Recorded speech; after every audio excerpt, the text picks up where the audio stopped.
Let's get it. The fall season is upon us. October is here. The leaves are changing. Here in Colorado, oftentimes it goes from summer to winter very swiftly. And so I like to make sure that I soak in all the fall time that I have. I'm busting out the sweater. You already know it's fresh. So this video is going to be specifically about some comics and manga that I think that you will enjoy reading in the fall. These aren't books that are fall themed. So it's not like an overt, this is Halloween, this is the fall solstice. This is just more something that evokes the feeling of change. These are my opinion, and oftentimes, as opinions do and should, these will shift. So if you have any suggestions about what you think I should check out, I'd love to hear about it, because it's my favorite thing in the world to hear suggestions, impart suggestions, and just have this whole dialogue and just give to people. Let's just dive right on in and talk about some comic books and books that remind me of fall. The first one I wanted to mention is the legendary Vagabond by T.I. Not that T.I. As one of my friends, Jude, said to me, it's not just manga, but it's a philosophical journey, and I wholeheartedly agree. This takes on a whole lot of change, and how that can sometimes take its time to get here, and then we land and we're like, oh my goodness, like, how did we get here? That is what this manga feels like. We follow Miyamoto Musashi.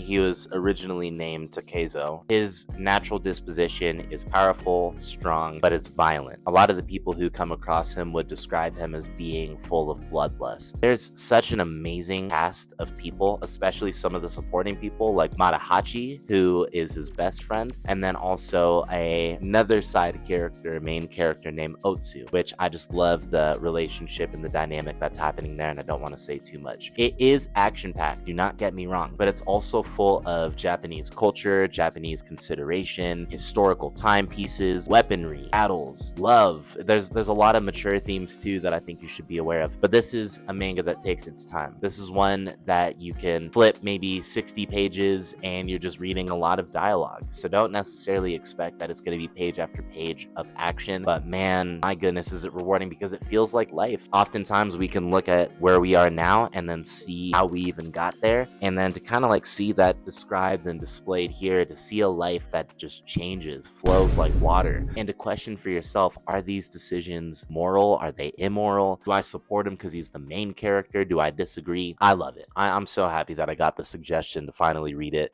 and I think that you should check it out too. First, in the comics corner, we have Batman Long Halloween by Jeff Loeb and Tim Sale. I feel so amped that I got this at Colorado Springs Comic Con. It smells vintage, looks vintage. I'm just in love with it. This is a quintessential Batman book. I was very happy to finally take the dive and read it this year. We see a story where it's two types of crime. It's low-level street crime like the Volcani mob. We also have high-level villains like Scarecrow and Two-Face and other ones that we're familiar with. But there's a marking where every holiday, starting from Halloween, there's a murder. And so it's a mystery book. You're wondering who's performing these murders, what's happening. But the art style is amazing. It reminds me of Batman the Animated Series. It just feels, man, you just feel it shifting. You feel the season shifting. And this is definitely one, if you're ever trying to consider Batman, get into Batman, I would suggest this as a good starting point. If you know me, you know I'm going to put some respect on Dragon Ball's name. If you don't know me, now you know that I'm always going to put respect on Dragon Ball's name. This is Dragon Ball by Akira Toriyama. I grew up watching Dragon Ball Z with my older brother. He was the one who put me on. Over the years, I would just over and over again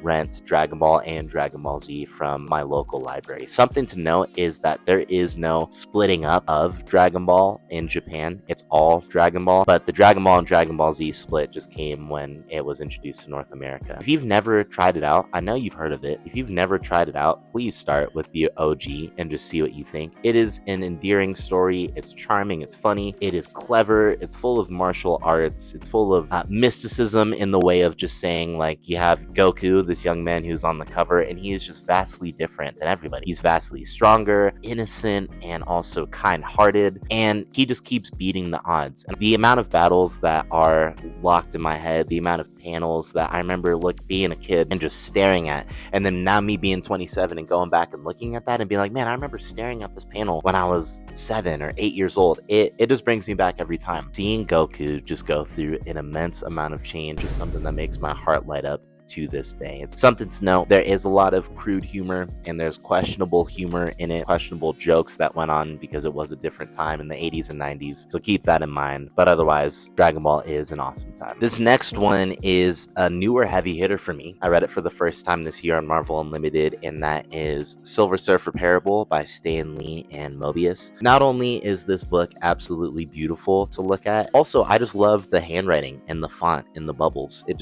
looks so good. It's very attractive to look at. But this is a story that just goes on very heavy-hitting themes of meditation, power, religion, consideration of someone other than yourself. It's self-sacrificial, and whenever it's a Silver Surfer story, what was interesting to me was kind of going back in interviews and seeing Stan Lee talk about why he enjoys the Silver Surfer so much. He was saying that the Silver Surfer is his philosophical muse, the way that he is able to express his religious thoughts and observations, and that is so pressing and present in this story. We see Galactus, who lands on Earth, and all of a sudden he presents himself as God, and you have a whole wave of people who are either saying, yes, like this is the God that I predicted to land on Earth, and this is how you are to worship him. We see televangelists who are there, and who they shift. They say, okay, like, let's worship him, and then if Galactus does something different, then they say, no, don't worship him. But ultimately they're using Galactus's power for their own self-gain and everything. Yeah, if you haven't read Silver Surfer at all, haven't really been interested, maybe you had a first exposure to the new Fantastic Four movie that came out this year, this is a pretty cool place to start. Art itself and the whole feeling is fairly warm. Next up, we got The Walking Dead by Robert Kirkman. I started reading this probably when I was 16 or 17, and then finished it when I was in college, and then I started rereading it again. This is one that I definitely suggest because we see Officer Rick Grimes, who is shot at the beginning of the story, goes into a coma, wakes up, and surprise, surprise, the world has changed.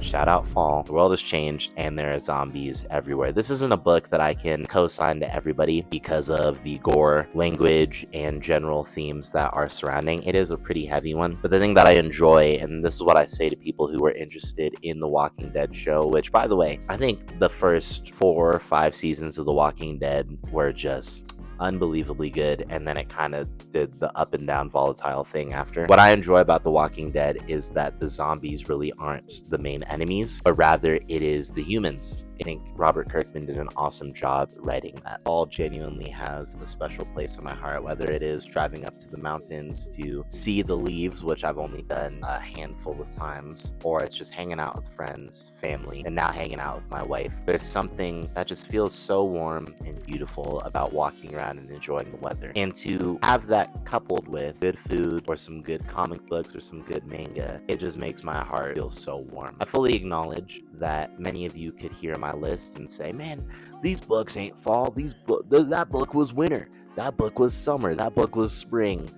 That's the beauty in opinions, and that's the beauty in feeling, is that it evokes something different in all of us. So my suggestion to you is, if there are things in this list that you disagree with, or things in this list that intrigue you, let's talk about it. If you have things that you'd want to suggest for me to read or check out so we could talk about it more, let's talk about it. I think that's the beauty in books, is that it can bring up great conversations. And then this medium in specific is one that I love just because we can see the expression in beautiful art, beautiful shading, beautiful paneling, and then hopefully, if we own it physically, handing that off to friends and family so that they can discover those same joys that we feel also inside of us. I'm really enjoying reading comics right now. I'm really enjoying reading manga. I'm really enjoying reading books, but I'm also enjoying a lot of other things. And so as we continue on this year, be ready to expect various different videos, whether it's video games, cooking, reading, whatever it is my life surrounded by people that I love and people who I have not met yet. Thank you for watching, and I will catch you next time.